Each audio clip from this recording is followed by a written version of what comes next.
Gold, trusted gold buyers. మీరు తాకట్టు పెట్టిన బంగారాన్ని విడిపించి ఈ రోజు ఉన్న మార్కెట్ ధరకు కొనబడను.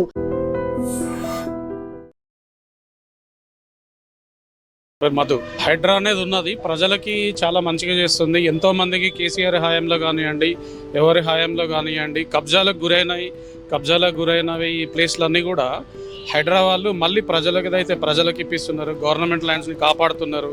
పిల్లలు ఆడుకోవడానికి జాగా లేని చోట జాగా ఇప్పిస్తున్నారు. పార్కుల ప్లేస్లు ఇప్పిస్తున్నారు. హైడ్రా వల్ల ప్రజలకి లాస్ ఎక్కడ లేదు. ఎవరైతే అక్రమార్కులు ఉన్నారో అక్రమార్కులకి ప్రాబ్లం ఉంది తప్ప ఎవరైతే దుర్మార్గంగా ల్యాండ్స్ ఎవరైనా అక్వైర్ చేసుకున్నారో వాళ్ళకి ప్రాబ్లం ఉంది తప్ప ప్రజలకి ఎక్కడ లేదు. హైడ్రాలో మరి చెరువులు, పాత చెరువులు అని ఏమైనాయి? పాత చెరువులు ఉంటాయి కదా తినడానికి నీళ్లు, కానీ నీళ్ళు ఎక్కడి నుంచి వస్తాయి? గ్రౌండ్ వాటర్ వస్తుంది. గ్రౌండ్ వాటర్ చెరువులో వస్తుంది. చెరువులలో ఇల్లు కట్టేసారు. వాటర్ ఎక్కడి నుంచి వస్తాయి? మళ్ళీ వర్షం పడుతుంది. వర్షం పడ్డ నీళ్ళు వెళ్ళకపోవాలి. మనకు వాటర్ ఎక్కడ స్టోర్ అవ్వాలి? అంటే భూమిలో వస్తాయి. డైరెక్ట్ భూమిలోకి ఎట్లా వస్తాయండి? వాటర్ రావు కదా. చెరువులో నీళ్ళే మళ్ళీ బోర్లోకి వెళ్ళిపోయిన తర్వాత మళ్ళీ మనకి బోర్ వేసుకుంటే మన ఇంట్లో బోర్ వస్తుంది.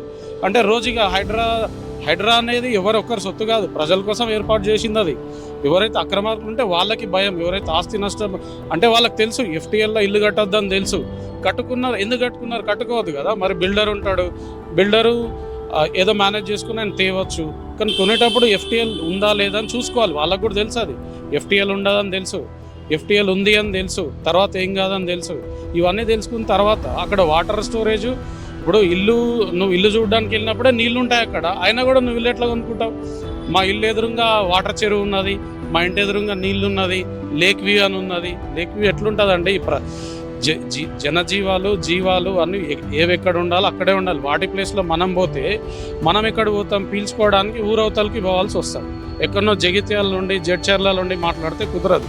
ఇది హైదరాబాద్ని అత్యంత సుందర నగరంగా, అత్యంత ప్రజలకి అత్యంత చేరువలో అందరికీ ఆరోగ్యాన్ని ప్రసాదిస్తూ మరియు ప్రజల శ్రేయస్సు కోసం పనిచేస్తున్న రేవంత్ రెడ్డి గారు. అంతేగాని రేవంత్ రెడ్డి గారి మీద అభాండాలు అయ్యేది ఎప్పుడు కూడా.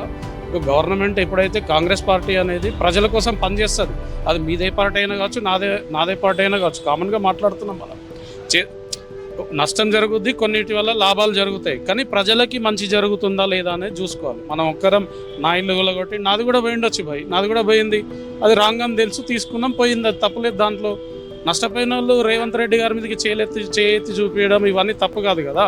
సమస్య ఏదైనా ఉంటే దాన్ని ఎలా అనేది మాట్లాడుకోవాలి, చూడాలి. అంతే తప్ప పనిచేసిన తర్వాత మీరు ఊలగొట్టిరు, అది చేస్తాం ఇది చేస్తాం అనేది కరెక్ట్. ఇప్పుడు అయితే గతంలో మీరు చేసిన పరిపాలన కానివ్వండి, ఎక్కడ కూడా ఒక తట్టెడు మట్టి తీయలేదు. అంతెందుకండి, ఇప్పుడు ఫ్లైఓవర్ మీద మొన్న స్విమ్మింగ్ పూల్ తయారైంది. స్విమ్మింగ్ పూల్ ఎందుకు తయారైంది? మీ హాయంలో బ్రిడ్జిలు కట్టిర్రు, ఓకే రైట్, కట్టిర్రు, కట్టలేదని ఎవరు చెప్పలేదు, కట్టిర్రు, వెరీ గుడ్, ఫైన్. కానీ మొన్న వర్షం పడ్డప్పుడు మరి పైన స్విమ్మింగ్ పూల్ ఎందుకు ఏర్పడ్డది చెప్పండి? అంటే మీరు ఒక బ్రిడ్జ్ కట్టినప్పుడు వాటర్ ఎలా కిందికి పోతుంది? మధ్యలో వాటర్ కిందికి పోతుంది, ఎందుకు పోవాలి? మధ్యలో హోల్స్ తీయలేదు, ఎందుకు? అది ఎప్పటి నుంచి పూడుకొని ఉన్నాయి అవి? అట్లా మీరు కట్టిర్రు, వదిలేసిర్రు, అయిపోతుంది కదా. మీరు కూడా టాయిలెట్స్ అయ్యి పెట్టిర్రు. ఆ టాయిలెట్స్ ఎక్కడ ఉన్నాయండి? టాయిలెట్స్ ఎన్నో లక్షలు, మెట్రో స్టేషన్ కాడ యూరినల్ టాయిలెట్స్ అని పెట్టిర్రు. మెయింటెనెన్స్ ఎక్కడ పోయింది? అది మెయింటెనెన్స్ చేయాలి కదా, కంటిన్యూషన్ చేయాలి. అది ఎవరు చూసుకోవాలి? అవన్నీ హైడ్రా వల్ల కూడా ప్రజలు లాభ పొందిన వాళ్ళు ఉన్నారు 100%. ఈరోజు తిట్టుకుంటారు, రేపు మంచిగా చేసిర్రు అంటారు. ఎంతోమంది పాలాభిషేకం చేసిర్రు, రేవంత్ రెడ్డి గారికి పాలాభిషేకం చేసిర్రు, అన్నీ చేసిర్రు.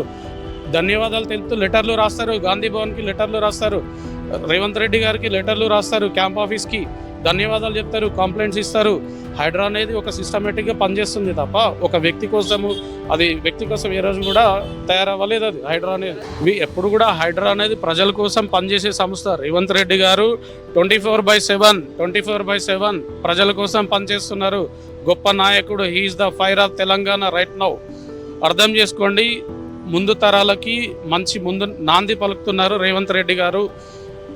ఇలాంటి పరిపాలన మళ్ళీ రావాలని ప్రజలు కూడా కోరుకుంటున్నారు. హైడ్రా అనేది ప్రజల కోసము, ప్రజల కోసము, పార్కుల కోసము, నీటి సౌకర్యాల కోసం. నీళ్లు ఉంటాయండి, నీళ్లుంటే చేపలు ఉంటాయి, పక్షులు వస్తాయి, పక్షులుంటే దాని చుట్టూ మనం పాండ్ లాగా వేసుకొని వాకింగ్ ట్రాక్ కోసము, లేదంటే పిల్లలు అసలు చెరువులు ఎక్కడున్నాయండి? పిల్లలకి నీళ్లు చూపిస్తే మోరియా అన్న కాడికి వచ్చింది. ఇప్పుడు ఇది సాగర్ అటు పోయినా కూడా ఇది మోరియా, హుస్సేన్ సాగర్ అన్నట్టు పిల్లలకి అసలు చెరువులు ఉంటాయని కూడా తెలియదు కదా.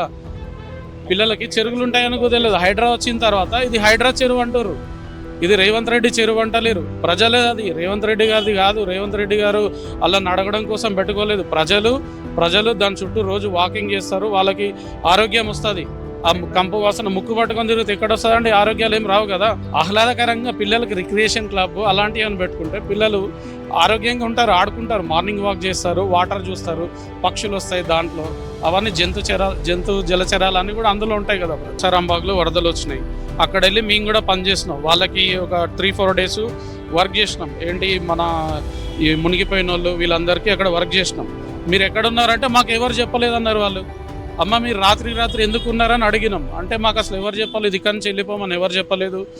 ఇప్పుడు మాకు వరదలు వచ్చేదాకా తెలియదు, మేము తర్వాత చూసుకొని వెళ్ళిపోతాం అని చెప్పి వాళ్ళే అన్నారు.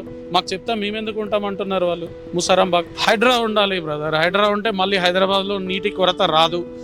అన్ని పెట్టుబడులు రావాలన్నా, ఎక్కడి నుంచి ఎవరు రావాలన్నా హైదరాబాద్కి నీళ్ళు ఉంటేనే వస్తారు. 100% అవగాహన వచ్చింది. ఫస్ట్ హైడ్రా ఉందా అని అడుగుతున్నారు, క్లియరెన్స్ ఉందా, FTL ఉందా లేదా, FTL ఉందా లేదా అని అడుగుతున్నారు. అవగాహన వచ్చింది. మీ ఇంటికి చుట్టాలు రావాలన్నా మీరు రమ్మని ఎప్పుడు అంటారు? అన్ని ఫెసిలిటీస్ ఉంటే రమ్మంటారు.